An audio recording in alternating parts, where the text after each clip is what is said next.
नमस्कार मैत्रिणींनो, मी स्वाती माझ्या चॅनल में सनातनीमध्ये तुमचे सर्वांचे स्वागत करते. मैत्रिणींनो, भारत ज्या दिवसाची वाट सुमारे 500 वर्षापासून बघत होता तो दिवस आता खूपच जवळ येत आहे. तुमच्या लक्षात आले असेल की मी कोणत्या दिवसाबद्दल बोलते आहे. हो, बरोबर, तुम्ही बरोबर ओळखलत. 22 जानेवारी 2024 या दिवसाची. मैत्रिणींनो, हा दिवस आपल्या भारताच्या इतिहासात एक सुवर्ण दिवस म्हणून लिहिला जाईल. ज्या स्थानावर श्रीराम प्रभूंचा जन्म झाला त्या ठिकाणी प्रभूंचे मंदिर बनायला 500 वर्षापेक्षा जास्त वेळ लागला. पण आता श्रीराम प्रभूंचे म्हणजे रामललांची मूर्ती स्थापनेची वेळ खूपच जवळ आलेली आहे. आपण सर्व भारतीयांचे आदर्श असलेले श्रीराम प्रभू अयोध्यात विराजमान होणार आहेत. तर या दिवसाचे निमित्त साधून आपण सुद्धा प्रण घेऊयात की रामाचे एकतरी आदर्श आपण आपल्या अंगीकारण्याचा प्रयत्न करूया.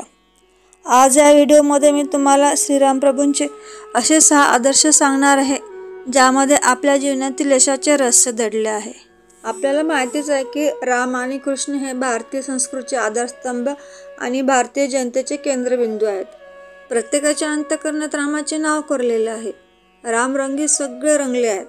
राम म्हणजे राम आहेत म्हणूनच भारतीय जनतेत राम आहे. श्रीराम, जय राम, जय जय राम आणि गोपाळकृष्ण आणि राधेकृष्ण या त्यांच्या हृदयातून येणाऱ्या घोषणा याच्या साक्षीदार आहेत. पण आजच्या आधुनिक युगात प्राचीन काळाच्या तुलनेत विज्ञानाने सुखसोयींचा विस्तार एवढा झाला की माणसाचे नैतिक पातळीवर पतन झाले आहे. नाती आता औपचारिकता राहिली आहेत. सर्व गोष्टी स्वार्थ आणि पैशाच्या सभोवताल फिरतात. धर्माचाही ऱ्हास होऊ लागला आहे. आजच्या युगात राम सापडणे कठीण झाले, पण रावण मात्र सगळीकडे दिसतात. अशा परिस्थितीत या आधुनिक युगात भगवान श्रीरामांची प्रासंगिकता अधिकच वाढते. आज आपण श्रीरामांच्या अशा 6 गुणांबद्दल जाणून घेणार आहोत ज्यामुळे आपल्या आयुष्याचा समतोल राखत यशाचे शिखर गाठता येतील. तर चला जाणून घेऊया असे कोणते 6 आदर्श आहे जे आपल्याला आपल्या आयुष्यासाठी यशाचे शिखर गाठण्यासाठी मदत करतील. श्रीरामांचा पहिला आदर्श आहे नातेसंबंधात खरेपणा ठेवणे. राम हे जगातील सर्वोत्तम पुत्र तसेच मोठा भाऊ होता. एक आदर्श पती म्हणून त्यांना विशेष ओळखले जाते, कारण त्या काळात लोक बहुपत्नीत्वाचे पालन करत होते. दशरथ राजा असो, रावण असो, या सर्वांची एकापेक्षा जास्त लग्न झालेली होती. बाली असो, रावण असो, त्यांनी आपल्या धाकट्या भावाला कधीच सख्य मानले नाही. पण श्रीरामांनी मात्र या सर्वांना पायंडा घातला. त्यांनी प्रत्येक नातं जपलं.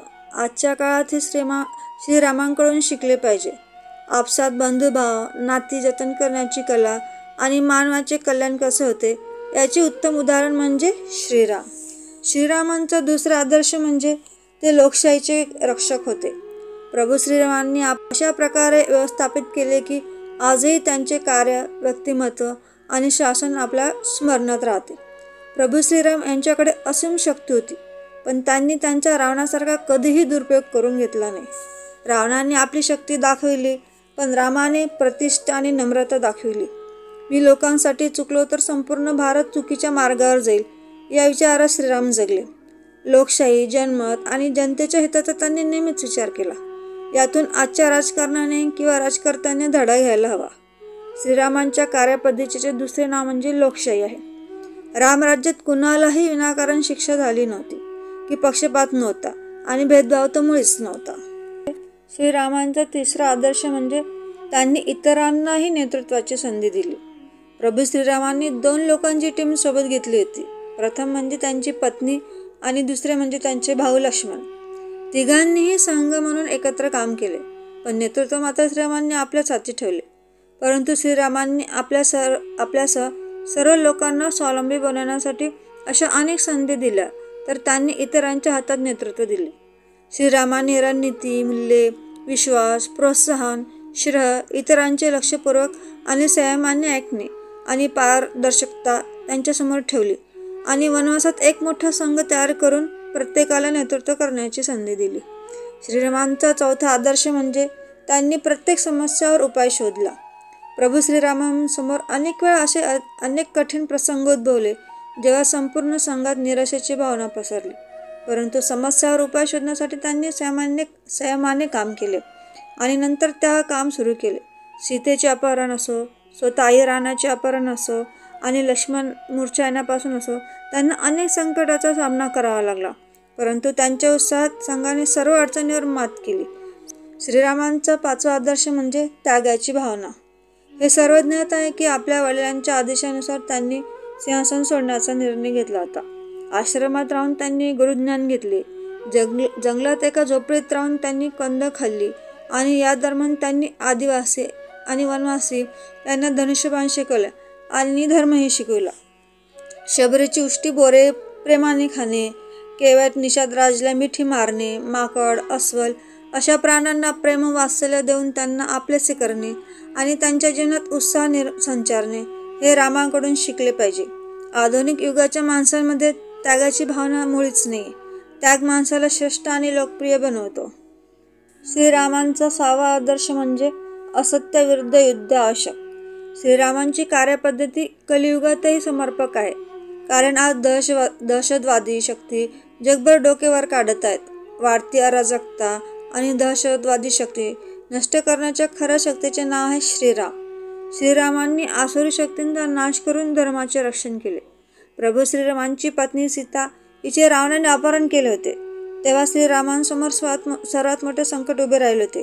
सीतेचा शोध घेण्यासाठी ते भटकत राहिले. आपल्या बुद्धिमत्तेने आणि कौशल्याने त्यांनी सीतेचा शोध लावला. त्यानंतर त्यांनी सुग्रीवासाठी बालीचा वध केला आणि सुग्रीवाचा पाठिंबा मिळवला. त्याचप्रमाणे त्यांनी अनेक राजांना मदत केली. श्रीरामाने रावणाशी युद्ध केले तेव्हा त्यांनी अयोध्येतून कोणतेही सैन्य घेतले नव्हते. त्यांनी वानर सेनेला एकत्र केले आणि एक प्रचंड सैन्य तयार केले.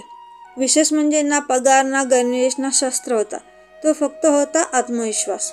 अल्प साधन सामग्री, कमी सुविधा आणि संघर्ष असूनही त्यांनी पूल बांधून लंकेश प्रवेश केला आणि सीतेला सोडविले व रावणाचा वध केला. दुर्लभम भारते जन्मे, ज्या भूमीत जन्म दुर्लभ आहे त्या भूमीत जन्म मिळाल्यावरच तेथील महानता समजेल. म्हणून रामचरित्र समजावून ते अंगीकारण्याचा आपण प्रयत्न केला पाहिजे. भारतातल्या प्रत्येक व्यक्तीने जर श्रीराम प्रभूंचा एक जरी आदर्श अंगीकारला तर तो दिवस दूर नाही ज्यावेळी भारतात परत एकदा रामराज्याची स्थापना होईल. म्हणून आपण सगळ्यांनी 22 जानेवारी 2024ला एक संकल्प घेऊया की आम्ही श्रीरामांच्या आदर्शानुसार वागण्याचा प्रयत्न करू व परत भारत भूमीवर रामराज्य प्रस्थापित करण्याचा प्रयत्न करू.